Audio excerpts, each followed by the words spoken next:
Bismillahirrahmanirrahim. Assalamualaikum warahmatullahi wabarakatuh. Alhamdulillahirabbil alamin. Wa bihi nasta'in ala asyhadu an la ilaha illallah wahdahu la syarika lahu wa asyhadu anna Muhammadan abduhu wa rasuluh wa la nabiyya ba'dahu. Allahumma shalli wa sallim ala nabiyyina Muhammadin wa alihi wa sahbihi wa sallim. Allahumma subhanaka la ilma lana illa ma 'allamtana wa 'allimna ma yanfa'una wa zidna ilman. Allahumma rabbana atina fid dunya hasanah wa fil akhirati hasanah wa qina adzabannar. Mendengar jangan.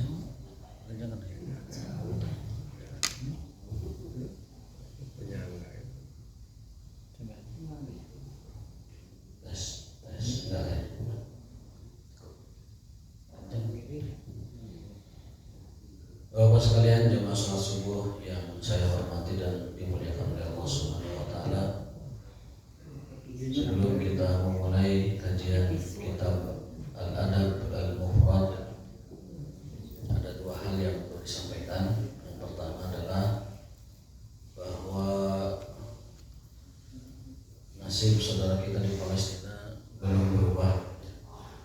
Namun ada sedikit titik harapan bahwa Mahkamah Kejahatan Internasional akan merilis surat penangkapan kepada Perdana Menteri Netanyahu, Perdana Menteri Zionis. Jadi akan ada surat penangkapan internasional kepada pimpinan Zionis. Mudah-mudahan itu segera terlaksana dan penjahat perangnya segera ditangkap. Karena di PBB sudah disepakati bahwa itu adalah sebuah genosida, bukan perang yang seimbang, tetapi itu adalah pembantaian dari satu kekuatan kepada kekuatan yang lemah. Mudah-mudahan ini menjadi titik terang. Dan di Majelis Umum PBB sedang ada gerakan atau upaya untuk propaganda lah semacam itu, pengakuan penuh negara Palestina. Indonesia termasuk sponsor, kemudian beberapa negara Eropa sudah siap dan sepakat untuk mengakui keanggotaan penuh Palestina di PBB. Kalau Palestina sudah jadi negara dengan kemerdekaan penuh, keanggotaan penuh, berarti Palestina sudah berhak memiliki pasukan tentara nasional. Kalau sekarang kan nggak ada. Palestina itu negara yang keanggotaan di PBB hanya penonton, namanya observer. Tapi dia tidak punya keanggotaan penuh, tidak punya suara, tidak bisa voting, tidak ikut, tidak juga memiliki pasukan keamanan nasional. Jadi negara tanpa negara ibaratnya, hanya nama saja Palestina. Boleh punya kedutaan, tetapi tidak boleh punya tentara nasional, tidak boleh punya keanggotaan penuh di PBB, tidak bisa voting di PBB, tidak dianggap negara. Maka oleh Zionis dipermainkan, dibantai dan sebagainya. Nah, ini era baru, langkah baru. Mudah-mudahan gerakan internasional ini sudah mayoritas siap mendukung kemerdekaan penuh dan keanggotaan full penuh Palestina di PBB. Mudah-mudahan tidak ada pertambatan. Karena kemarin katanya mau diveto oleh Uncle Sam, oleh Paman Sam mau di. Tapi kalau dunia mengakui semua, insya Allah itu veto dia mungkin mudah-mudahan sih dipikir ulang. Yang kedua, tadi malam ini PSG kalah sama Dortmund, Liga Champions. Sebelumnya Madrid seri dengan Bayern Munchen. Jadi malam-malam hari ini, malam-malam yang memang full bola ini, Mei Juni ini sampai Juli itu full dengan pertandingan bola. Jadi stamina malamnya harus lebih kuat, karena biar kuat sampai subuh gitu. Biar subuhnya bisa ke masjid, tetap bisa tahajud, tetap bisa witir, tetap ke masjid. Jadi jangan sampai hobi kita mengalahkan tujuan utama. Karena hobi kalau sudah mengalahkan tujuan utama itu bisa dilarang untuk kita, bisa otomatis menjadi dilarang untuk kita. Dalam kitab Al-Fawaid dan Saidul Khatir, Ibnu Qayyim menyebutkan bahwa setan itu punya 5 langkah untuk menggoda manusia. Yang pertama digoda dengan yang musyrik dulu. Kalau yang musyrik nggak bisa dirubah, hatinya nggak bisa dipalingkan dari tauhid, pokoknya musyrik mah nggak mau lah. Itu setan nggak putus asa, digoda dengan yang haram. Manusia digoda dengan yang haram. Kalau nyembah batu makanya nggak mungkin. Coba digoda dengan yang haram, dengan wanita, dengan harta haram, dengan khamar, dengan riba, dengan lain sebagainya. Kalau itu nggak mempan juga, kuat masih digoda dengan yang makruh. Digoda dengan yang makruh. Kalau yang makruh nggak mempan juga, digoda dengan yang mubah. Tapi mubahnya itu melalaikan. Ya, main gapleh, main catur itu kan mubah-mubah saja asal tidak judi. Tapi kalau main catur, main gapleh atau nongkrong di posnya itu bukan tugasnya misalnya, sampai melewati tadi tahajud, witir, apalagi subuh, maka itu ngaronda yang bukan jadwalnya, bukan tugasnya, atau nongkrong catur gapleh itu bisa jadi buat dia menjadi haram. Khusus dia menjadi haram karena apa? Karena melalaikan dari kewajiban utama ibadah. Nonton bola boleh malam, tapi kalau nonton bola sampai subuhnya kelewat atau tidak subuh, bahkan waliyadzubillah, itu hobinya itu bisa dipertanyakan kembali hukumnya, bisa jadi haram buat dia. Lalu kalau yang mubah juga masih kuat, dia akan digoda dengan yang terakhir. Ini jarang orang kuat ini. Digoda dengan rasa ujub, ijabun nafsi binafsi, bangga diri kepada kebaikan yang dia lakukan. Merasa sudah jadi ahli masjid, merasa sudah rajin ke masjid, merasa sudah menjaga sholat, melihat orang lain berbeda. Nah itu ujub muncul. Kalau sudah ujub, amal-amal kita hilang pahalanya. Makanya ikhlas itu sangat berat. Ikhlas di awal, ikhlas di tengah, sampai akhir itu baru ikhlas. Banyak orang ikhlas di awal tapi di akhir gugur. Tadi ujub itu. Mencegahnya minta tolong kepada Allah, berlindung kepada Allah dari sifat ujub. Kalau riya mah masih nampak lah, riya itu orang ingin dipuji kerasa. Kalau ujub itu nggak kerasa. Ujub itu merasa diri sudah baik, kerasa itu. Apa nggak kerasa oleh diri kita? Merasa diri setelah baik, merasa diri sudah beramal soleh, ada ujub, itu dapat menghilangkan, menghapus pahala kita. Makanya Sayyidina Umar mengatakan radhiyallahu ta'ala anhu, lebih baik aku tertidur di malam hari nggak tahajud, lalu bangun subuh aku biasa saja, daripada aku semalaman tahajud lalu subuh itu merasa tadi malam saya sudah tahajud. Jadi ini prinsip Sayyidina Umar. Mendingan malam itu nggak sholat sama sekali, bangun subuh itu hatinya biasa gitu, daripada semalam suntuk sholat sunnah tapi setelah subuh merasa tadi malam saya sudah tahajud, merasa sudah baik, merasa sudah beramal. Karena itulah bahayanya ujub. Ujub itu dapat menghilangkan pahala yang barusan kita lakukan. Ujub dengan sombong itu beda. Kalau sombong itu merendahkan orang lain. Kalau ujub itu merasa diri lebih baik. Di hatinya itu merasa diri lebih baik. Tadi merasa sudah jadi ahli masjid, merasa sudah rutin rajin ke masjid, merasa beda dengan yang lain. Nah itu namanya ujub. Itu diungkapkan, nggak diungkapkan dalam hati, kerasa nggak kerasa tapi ada dalam hati. Melihat tetangga masih ada mentara sholat ke masjid, maka masjid doain itu kerasa ujub. Nah jadi setan itu 5 tahap menggoda kita. Jadi tidak pernah libur setan itu, tidak pernah putus asa. Selalu dia punya langkah untuk menggelincirkan kita. Digoda dengan yang musyrik nggak mempan, yang haram nggak mempan, yang mubah nggak mempan, yang halal mubah tadi nggak mempan semua, yang makruh juga enggak. Yang terakhir adalah digoda dengan ujub. Udah soleh, udah baik nih, tapi ujub muncul. Itu godaan setan terakhir, jebakan setan terakhir itu. Ujub itu merusak keikhlasan. Kemana ya irigasi itu ya?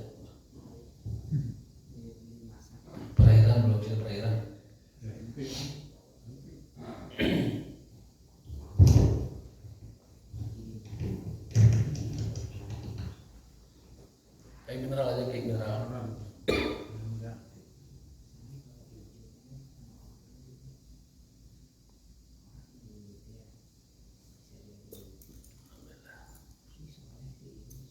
Bisa suka ada di sini.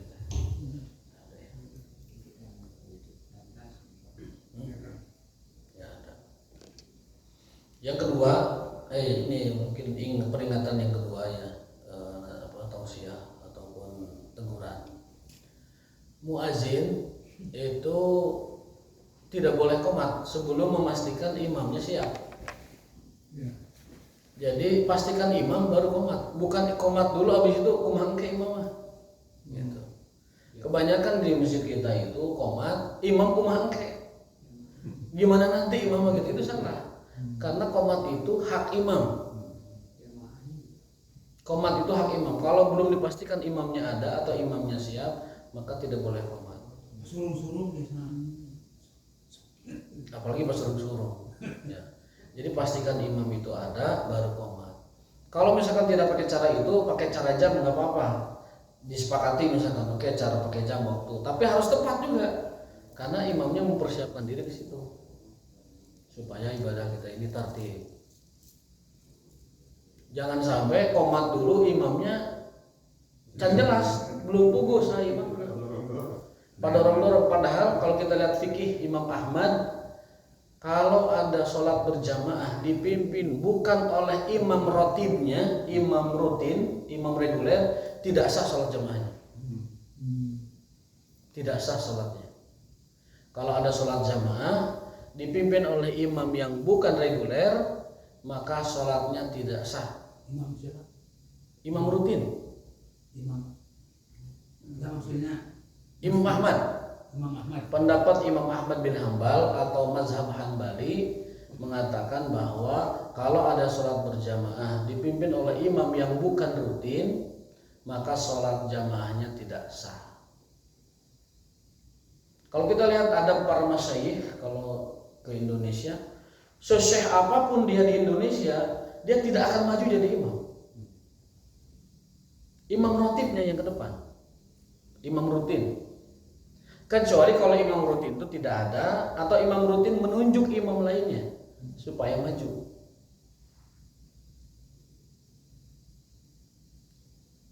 Dalam sebuah hadis disebutkan bahwa imam suatu masjid itu adalah pemimpin kaumnya. Imam suatu masjid adalah pemimpin kaumnya. Makanya sekali lagi mohon kepada muazin atau yang qomat itu pastikan imamnya ada baru qomat. Atau kalau dengan pakai jam, patuhi waktunya. Kalau ada imam nyuruh segerakan qomat nggak apa-apa. Misalkan sudah azan, waktu baru 5 menit, artinya ada 5 menit lagi ke qomat, tapi imam sudah nyuruh, qomatkan. Tapi kalau imam nggak ada, waktu sampai habis, baru qomatkan, karena itu kesepakatan waktu. Setelah itu cari yang paling berhak jadi imam, atau yang rutin biasa menggantikan imam rutin, begitu. Yaitu tartib kita berjamaah, ya supaya lebih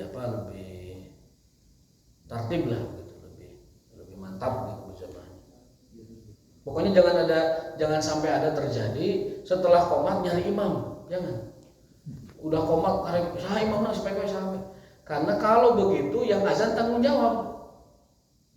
Kalau dia sudah azan, kemudian sudah qomat, kemudian imamnya belum ada atau tidak pasti, maka dia bertanggung jawab. Loh, kalau yang bertanggung jawabnya dia adalah orang yang berhak jadi imam, kalau tidak, dia harus nyari orang lain yang berhak menjadi imam.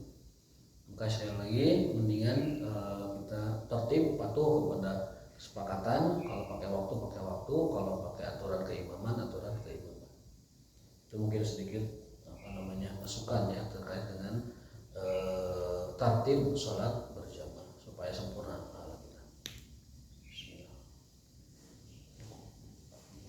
Nah, sekarang kajian kita adalah hadis nomor 351. Bab ar-rajulu yuhibbu qauman walamma yalhaqu bihim. Ada suatu hadis disebutkan bahwa umat Islam itu sangat bergembira setelah ada hadis ini dan tidak pernah merasa gembira segembira ini. Tentang apakah itu? Simak baik-baik cerita berikut ini. Simak baik-baik setelah pesan yang iklan. Haddatsana Abdullah bin Maslamah qala haddatsana Sulaiman bin Mughirah an Humaid an Hilal dan seterusnya dari Abdullah bin Samit, ini perawi hadis dari Abu Dzar radhiyallahu taala anhu. Ya Rasulullah, ar-rajulu yuhibbul qauma wa la yastati'u an yalhaqa bi amalihim. Ya Rasulullah, kalau ada seseorang mencintai sebuah kelompok, mencintai sebuah komunitas, mencintai orang-orang beriman, meskipun tidak sama dengan mereka amalnya, bolokot, belepot, ku segala rupa kesalahan kedosa, tapi punya rasa cinta kepada orang-orang beriman. Bagaimana orang seperti itu ya Rasulullah? Qala anta ya Abu Dzar ma'aman ahbabta. Engkau wahai Abu Dzar akan bersama dengan orang yang kau cintai nanti di akhirat. Jadi apapun kondisi kita, seburuk dan sekotor apapun kita, asal kita punya kecintaan kepada orang-orang soleh, itu akan menyelamatkan. Karena orang nanti akan dikumpulkan dengan orang yang dia cintai di akhirat nanti. Ini perjelas dengan hadis berikutnya.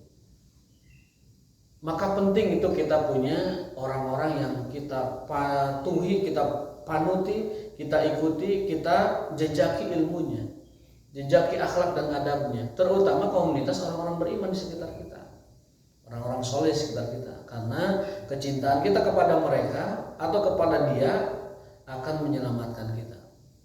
Maka cintailah para ulama, cintailah para kiai dan lain sebagainya. Karena kecintaan kita akan membersamai beliau-beliau. Secara umum cintailah Rasulullah SAW, karena kecintaan kita akan menolong. Suatu hari pernah ada sahabat yang belum terbebas dari jerat khamar. Islam datang itu kan merubah tradisi dan kebiasaan yang sudah mendarah daging. Tradisi yang sudah mendarah daging di Jazirah Arab itu diantaranya adalah khamar. Arak itu nggak bisa dilepaskan, Pak. Maka pengharamannya juga bertahun-tahun sampai bertahap-tahap.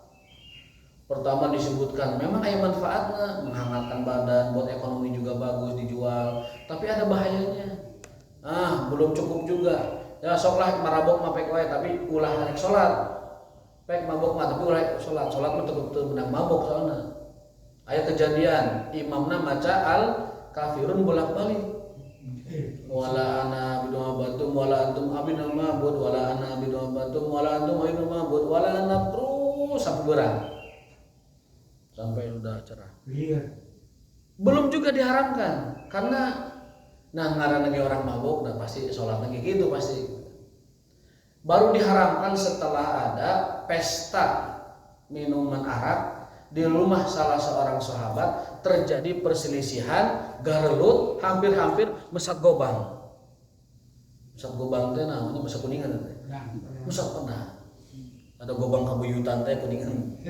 Mesat gobang kabuyutan teh gosokana durukan. Aya nyanyian. Hampir pada bahkan dalam hadisnya wakadu yaktatilun, hampir-hampir saling bunuh mereka. Ke rumah rabok, mungkin kasenggol, marah begitu, udah hampir pesat gobang. Nah saat itu ada yang melaporkan ke Sayyidina Umar, Tuhan tolong mintakan ke Rasul supaya turun tentang hukum khamar ini finalnya bagaimana. Lalu Umar ngincit langsung mendatangi Rasulullah, ya Rasulullah tolong mintalah kepada Tuhanmu agar turun ayat pengharaman khamar atau penjelasan tuntas final tidak banding maksudnya tentang khamar. Maka turunlah innamal khamru wal maisiru wal ansabu wal azlamu rijsun min amali syaitan. Sungguhnya khamar, mengundi nasib, kemudian berjudi adalah perbuatan najis, perbuatan syaitan, maka jauhilah. Nah baru itu diharamkan. Meskipun sudah begitu, ada saja sahabat 1-2 yang masih terjerat. Namanya juga manusia. Aya we hiji dua. Mabok kapendak. Di dalam agama Islam orang mabuk itu kan dicambuk 40 kali. Dalam agama Islam hukumnya secara fikih orang mabuk yang bukan mabuk mah kendaraan mabok dicambuk 40 kali. Jebret.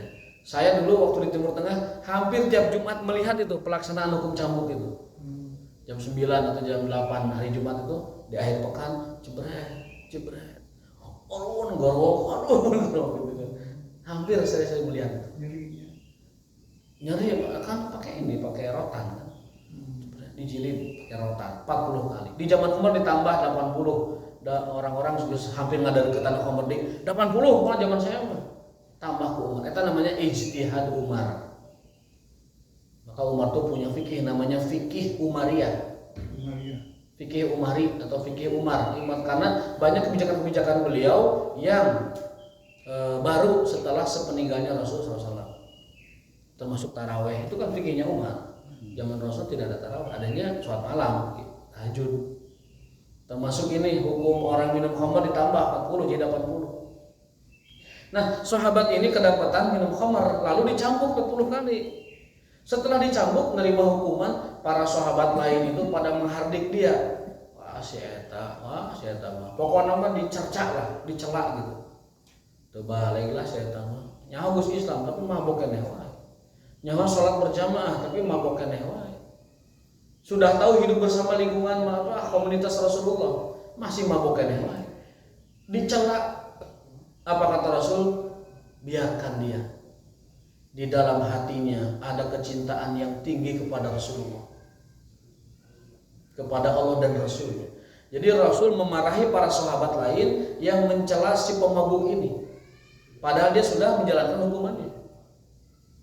Kata Rasulullah, orang ini di dalam hatinya ada cinta kepada Allah dan Rasulnya, dan orang itu akan disertakan dengan orang yang dicintainya.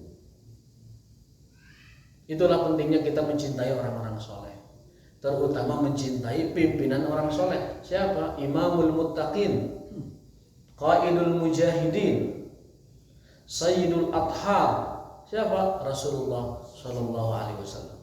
Itulah pentingnya kita mencintai Rasul. Meskipun akhlak kita bumi, sumur dan langit dengan akhlak Rasul. Itulah pentingnya kita mencintai para ulama, para orang-orang soleh, para ustadz, para kiai, meskipun amalan kita tidak sama dengan mereka.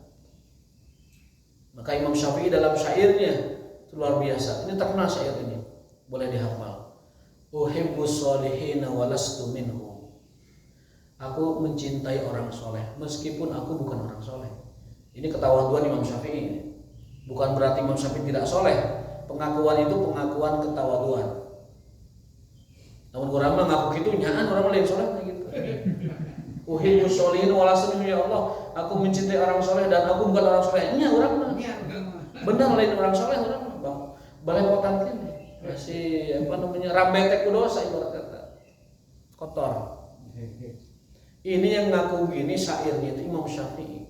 Uhibbus sholihin. Aku mencintai orang-orang soleh meskipun aku tidak termasuk mereka. La'alli anala bihimu syafa'ah. Aku berharap mudah-mudahan cintaku kepada orang soleh menyelamatkanku jadi syafaat di hari akhir. Jadi mencintai orang soleh adalah syafaat di yaumil qiyamah. Kan syafaat itu kan bukan hanya Rasulullah, kemudian orang tua, kemudian guru, ya, kemudian orang-orang baik yang menjadi teman kita di dunia akan menjadi syafaat mereka. Termasuk juga Quran akan mensyafaati. Anak soleh akan mensyafaati. Jadi ada syafaat Rasul, ada syafaat orang-orang selain Rasul SAW. Di antaranya guru. Selain anak soleh itu ada guru, ada teman soleh juga syafaat. Nanti makanya kalau saya nanti tikus rukan neraka, wayahna bawa pasadaya gerak protes ke Allah. Ya Allah, eta ujang Nasrullah eta. Si Akang Nasrullah kapungkur sok ngawuru ngisi pengajian. Selamatkan Gusti. Bisa minta syafaat gitu. Pernah kira hari dia nangis? Ya. Tiba sebaliknya kalau ada jamaah kita nanti yang kekusrukan di akhirat kekikiran Gusti tulungan eta kapungkur sareng urang sadayana babarengan ngaos di Al-Kausar nuju ngarayap dina Siratal Mustaqim tak gitu. Langsung ke ya Allah tulungan eta rencang atau sahabat kita semua waktu kita di Al-Kautsar. Itu namanya syafaatus sholihin, syafaatnya orang soleh. Jangan remehkan, jangan sia-siakan. Kita nyari pengaman di akhirat dengan berbagai cara. Syafaat Rasul sudah otomatis kalau kita rajin sholawat. Syafaatnya orang tua insya Allah karena mereka sayang kepada kita. Syafaat anak soleh mudah-mudahan kalau mereka orang soleh. Kemudian syafaatnya orang soleh, anak soleh tadi sekarang orang soleh. Lalu syafaatnya teman-teman yang soleh. Mudah-mudahan itu menjadi saksi kebaikan kita. Amin ya rabbal alamin. Nah, jadi Rasul melarang para sahabat yang menghardik orang mabuk, ya, padahal sudah menjalani hukumannya. Sampai Rasul mengatakan biarkan dia, karena dia mencintai Allah dan Rasulnya. Tah lamun aya jelema bedegong kitu, tapi dirinya di dalam hati ada cinta kepada Allah dan Rasul, eta masih selamat. Bedegong zaman kiwari mah teu nya bedegong minum khamar arak judi teu kenal ka Rasulna ge. Tah eta bedegong zaman ayeuna teh hese jadi ditulungan teh. Orang dulu mah bedegong teh rasa cinta kepada Allah Rasulnya itu tinggi. Zaman kiwari mah teu apal-apal acan puasa Rasulullah juga. Nah, itu perbedaan bedegong kiwari dengan bedegong zaman dulu. Jadi Abu Dzar ini datang ke Rasul, ya Rasulullah kalau ada sedang, itu maksudnya curhat dirinya itu. Abu Dzar itu mencurhatkan dirinya, ya Rasul kalau ada orang amalan nanti jauh lah jangan amalan orang-orang soleh, tapi mencintai mereka orang soleh. Apa kata Rasul? Abu Dzar, kamu akan bersama mereka di akhirat nanti. Rasul sudah menebak dengan tentunya bimbingan wahyu. Abu Dzar bertanya itu tentang dirinya. Tapi karena Abu Dzar tidak mau ujub, dia menceritakan, ya Rasul kalau ada seseorang mencintai orang-orang soleh, padahal dia tidak termasuk dari orang soleh itu, bagaimana nasibnya? Kata Rasul, kamu akan berserta orang yang dicintai. Maka kita pun harus mencintai orang-orang soleh supaya nanti bisa mengiringi mereka di surga nanti. Amin ya rabbal alamin. Qultu inni uhibbullah wa rasulah. Abu Dzar mengatakan, sesungguhnya aku mencintai Allah dan Rasulnya. Qala anta ma'man ahbabta ya Abu Dzar. Wahai Abu Dzar, kamu akan berserta dengan orang yang dicintainya. Hadis yang ke-352 ini saya ceritakan, kaum muslimin merasa sangat bahagia dan tidak pernah sebahagia ini kecuali setelah mendengar hadis ini. Kita simak baik-baik. Udah lewat iklannya tadi. Ya, sedang sebelah.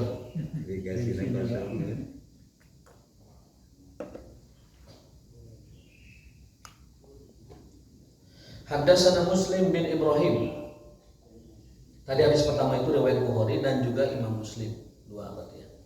Hadis yang kedua juga ini riwayat Bukhari, disahihkan oleh Albani dan diriwayatkan juga oleh Imam Ahmad.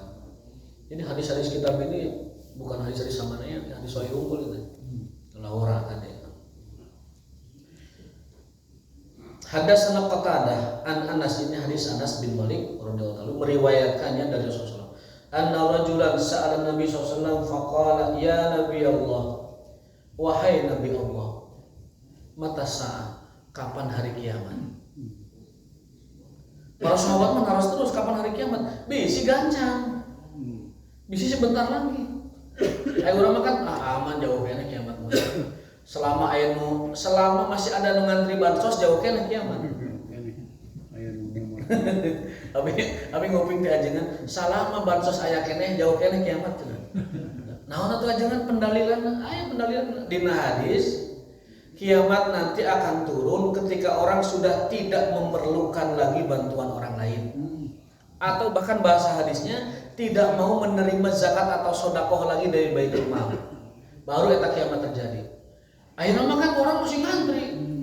Di tempat zakat masih ngantri ribuan, keinjak-injak anu fokus genep tahun kemarin. Di tempat sedekah ngantri, di tempat bansos komo. Pokoknya mah kiamat jauh kene.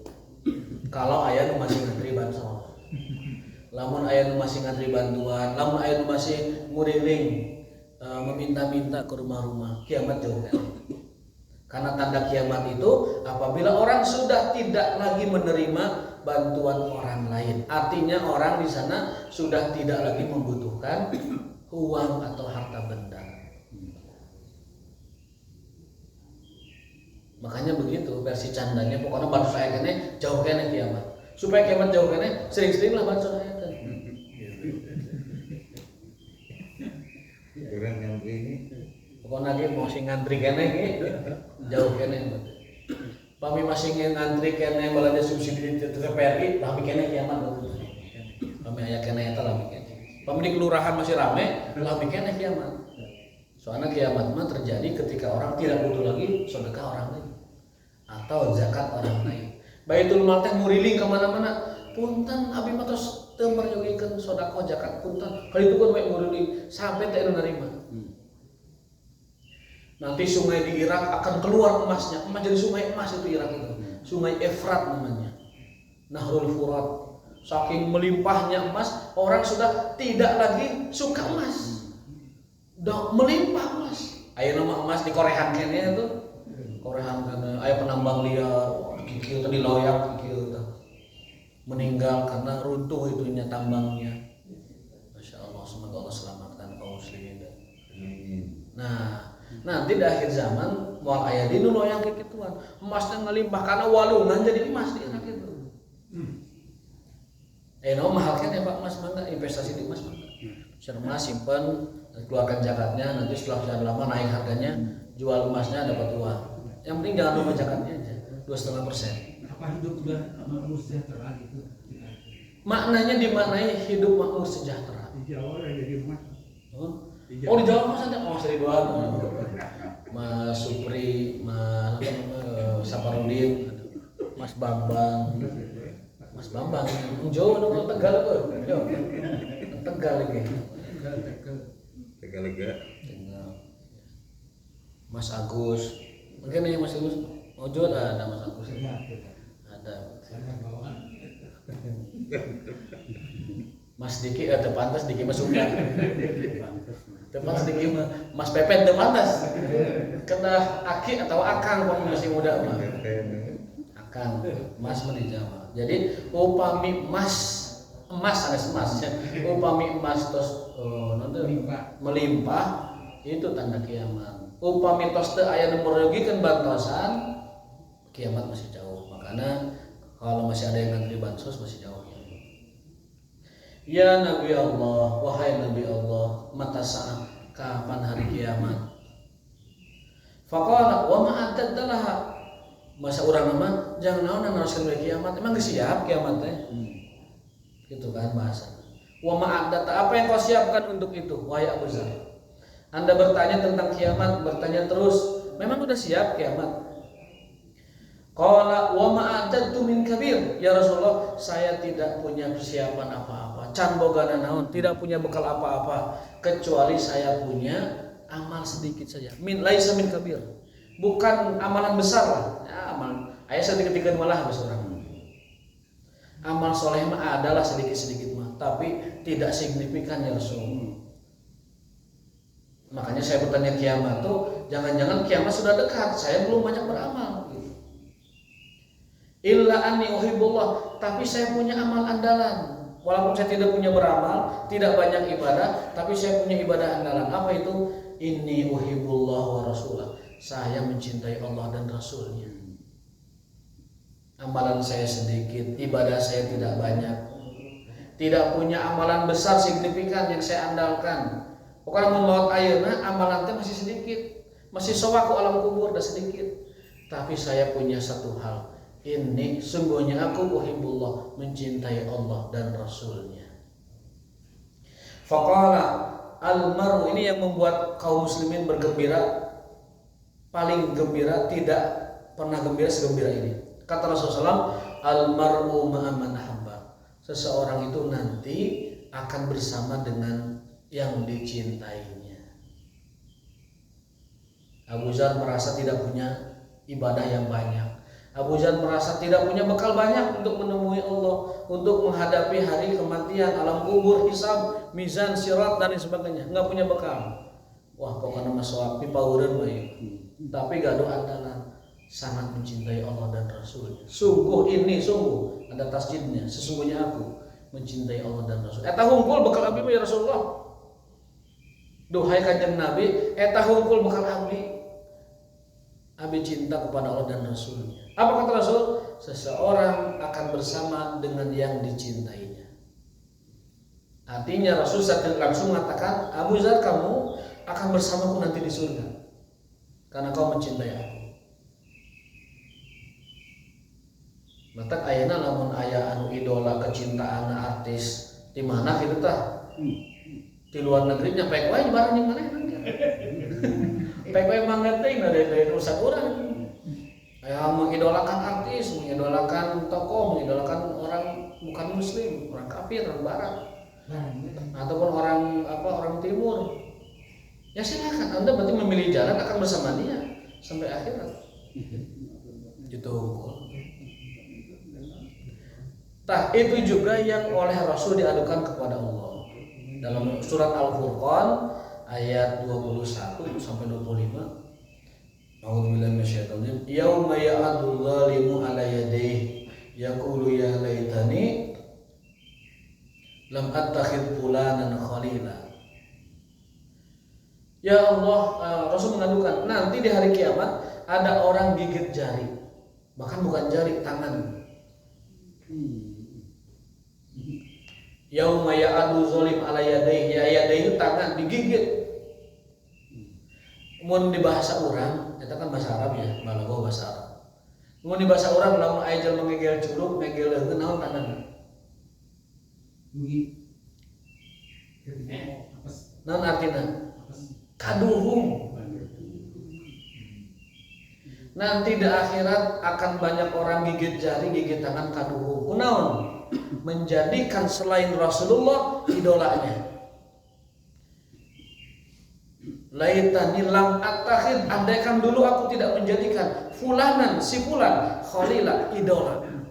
Panutan, idola, kudwah, turutan. Nah, orang yang menjadikan selain Rasul idola dan turutan, maka dia akan gigit jari, kaduhung. Aduh, kaduhung teh baheula ngiluan si anu. Kaduhung teh baheula ngiluan mencintai mengkudwahi si asib si fulan.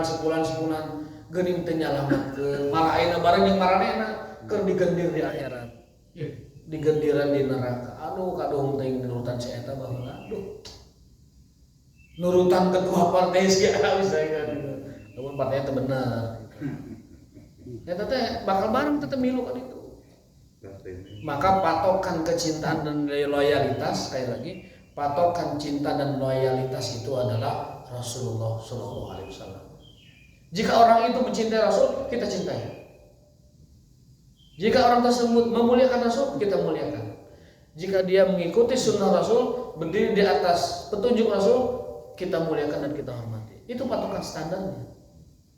Kita boleh mengidolakan artis, boleh, tapi artisnya yang mengidolakan Rasulullah. Itu patokannya. Kita boleh mengidolakan syekh, habaib, ulama, kiai, yang mana dia mencintai dan meniti jalan Rasulullah SAW. Itu patokannya. Akan menyelamatkan. Begitu juga di dalam keluarga. Begitu juga di dalam kehidupan sehari-hari. Kalau dibandingkan dengan Dikron Kasiro, kalau cinta itu kan ibadah yang melekat setiap waktu, setiap hari dan melekat di jiwa kita. Kalau zikir itu kan dilafazkan. Cinta itu adalah perbuatan hati. Cinta itu pekerjaan hati, tidak terlihat. Terlihatnya itu mungkin efek amalnya. Dia banyak berzikir, dia banyak menyebut. Karena ada hadis, barang siapa yang mencintai sesuatu, aksara min zikri, dia akan banyak mengucapkannya. Man ahabba syai'an aksara min dzikrihi, barang siapa yang mencintai sesuatu atau seseorang, dia akan banyak menyebut namanya. Itu artinya kalau memang kita cinta kepada Allah, pasti akan menyebut namanya terus. Kalau kita cinta kepada Rasulullah, pasti akan menyebut namanya terus. Kalau Allah dalam zikrullah, kalau Rasulullah dalam sholawat, itu tanda cinta kita. Kalau itu tidak punya, ya naon tanda cinta?